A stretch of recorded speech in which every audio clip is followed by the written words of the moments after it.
Israel and its neighbors, most recently Hamas extremists in Gaza, have been in all-out war since 10/7. Is a two-state solution really a solution? Hi, I'm Rex Rogers, and this is episode number 240 of Discerning What is Best, a podcast applying unchanging biblical principles in a rapidly changing world and a Christian worldview to current issues and everyday life. The war in Gaza has focused attention once again on the search for solutions to the Israeli-Palestinian conflict. The solution favored by the United States, the European Union, most of the world's democracies, and the United Nations has long been the two-state solution. This formula calls for two states, two nations, Israel and Palestine, living side by side peacefully with security for both. Now, after World War I, the Peel Commission in 1937 proposed Palestine be partitioned into three zones: Arab state, Jewish state, and a neutral territory containing the holy places.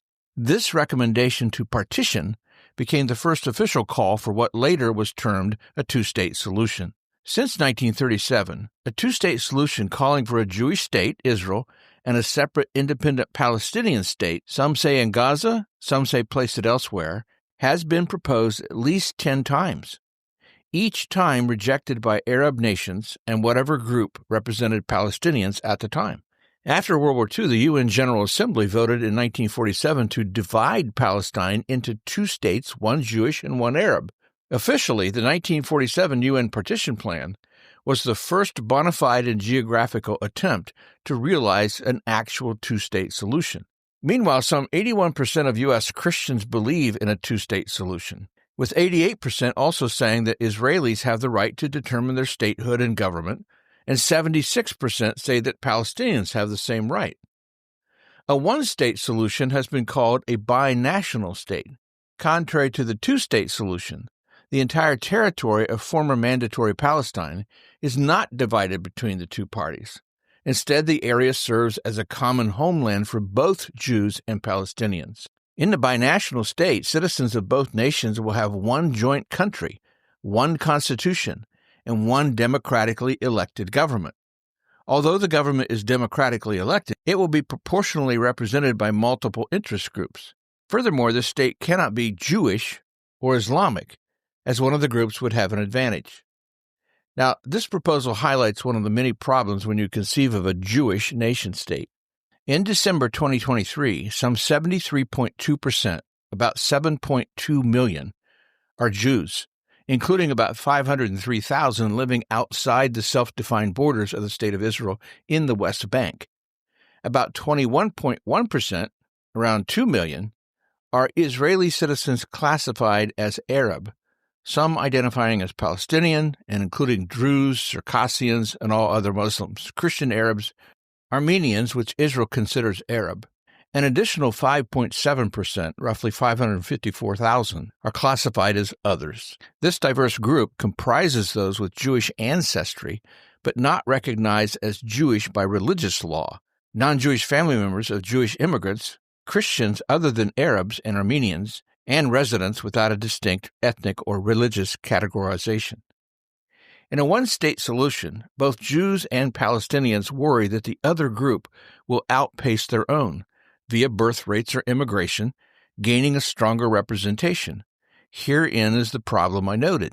Building a nation-state around a given ethnicity leads to demographic imbalance or political limitations via control. Most recently, President Trump said he was against a two-state solution, the first American president to take this position.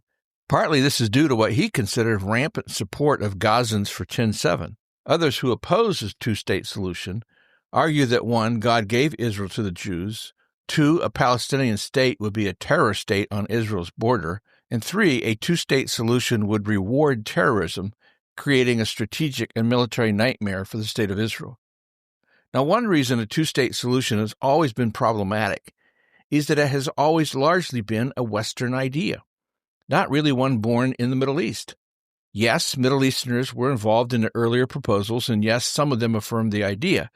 But for the most part, it's been something pushed from the outside. While a two-state solution seems and may indeed be rational, that's also part of the problem. Relationships between Jews and Arabs, Israelis and Palestinians, are more emotional, cultural, and political than rational. Simply because an idea makes sense on paper does not mean it makes sense to those expected not only to endorse it, but to live by it and in it. Many American Christian leaders support a two-state solution, but this approach is not supported by all Christians. Some who call themselves Christian Zionists, for example, are not in favor of a two-state solution, and then some are.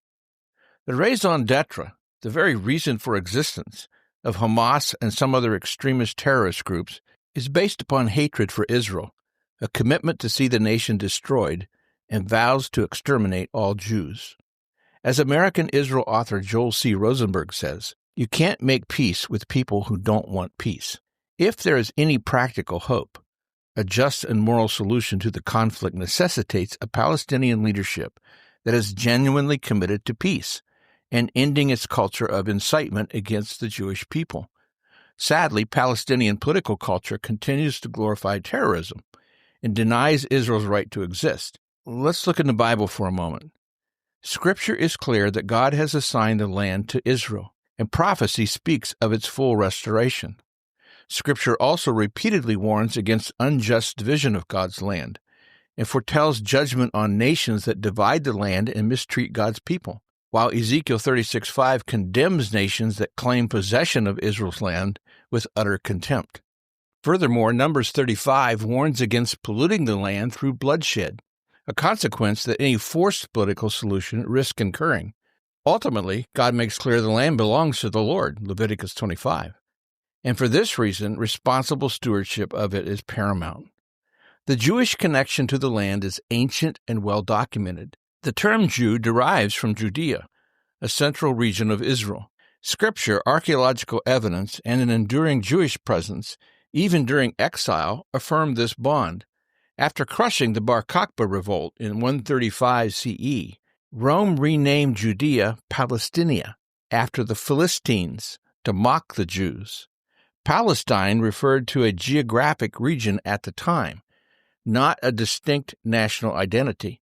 The Middle East problems will not be solved by reducing them to hashtags or campus chants.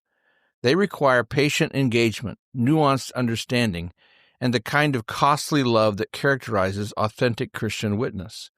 This means speaking truthfully about Hamas's terrorism while also acknowledging Palestinian suffering. It means supporting Israel's right to defend itself while questioning whether all tactics serve the cause of justice. It means caring about Gaza while not forgetting those suffering in many other situations in the Middle East. And it means advocating for Palestinian Christians while also defending Jewish families. In principle, I am in favor of a two-state solution, meaning I think it's rational and ostensibly fair. But I favor a two-state solution only if Israel's security can be maintained, only if Hamas terrorist leaders in Gaza are removed and others in leadership who follow truly renounce terrorism, and only if Hamas's prime directive of eliminating Israel and all Jews is buried deep in the sands. I also recognize the genuine plight of Palestinians, unwanted by Arab nations, caught in the middle of misery with no way out. They also need a solution. I admit that the likelihood of this happening is slim, or at least is not predictable currently. And one other major consideration not addressed here, peace between Israel and Palestine is inextricably tied in with what's happening in Iran, Syria, Egypt, Lebanon, and more. Our ultimate hope lies not in political solutions, but in the Prince of Peace, who will one day make all things right. Well, we'll see you again soon. This podcast is about discerning what is best. If you find this thought-provoking and helpful, follow us on your favorite podcast platform. And for more Christian commentaries, see my website, REXM as in Martin. It's rexmrogers.com. Or check my YouTube channel at Dr. Rex Rogers. And remember, it is for freedom that Christ has set us free. Stand firm.